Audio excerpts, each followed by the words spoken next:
Great to be here today on Robert Burns Sunday, and I have I found two short poems today, neither of them by Robert Burns, but two poems which I feel are important for today. The first one is a poem I read here a few years ago called Inversnaid, and it is written by Gerard Manley Hopkins.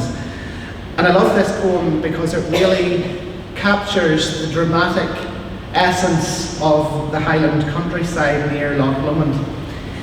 And the second poem that I'm going to attempt, and I do say attempt to read, is a poem by a local author, or poet, called Roy Ferguson. He's from Rathfriland, and it's written in Ulster Scots, and it's called Simple Things.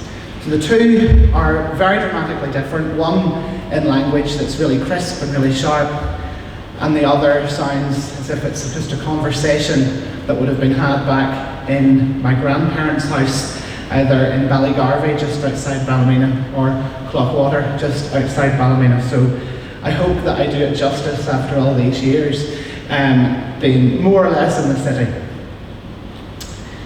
So the first poem is Inversnaid. This darksome burn, horseback brown, his roll-rock high road roaring down. In coop and in comb, the fleece of his foam flutes and low to the lake falls home. A wind-puffed bonnet of fawn froth turns and twindles over the broth of a pool so pitch-black fell frowning, it rounds and rounds, despair to drowning. Dead with dew, dappled with dew, are the groins of the braes that the brook treads through, wiry heath packs, flitches of fern, and the bead bonny ash that sits over the burn. What would this world be once bereft of wet and wilderness? Let them be left, oh let them be left, wilderness and wet. Long live the weeds and the wilderness yet. And now for Simple Things by Roy Ferguson. Mapping breakfast for the weans, eggy breed or pancake stack, the waft of soda breed sitting the cooling rack, tapping on old fluster of a dug out for a dander, or seeing a kingfisher the river as you wander.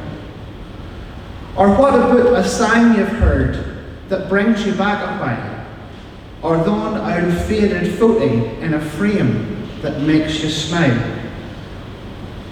For far too often we all sit and watch as life skates by, and never give a second thought to what it makes for by. You see, it's not in the great big things that sweetens life's old journey, for I have found that the wee stuff sticks and turns into memory, that brings the smile or joyful tear, the good that stops the longest, and rises in your heart and soul the feelings that are the strongest. See mine and pay attention to the pleasure that it brings, when your life is turned a bennet's heed by simple little things.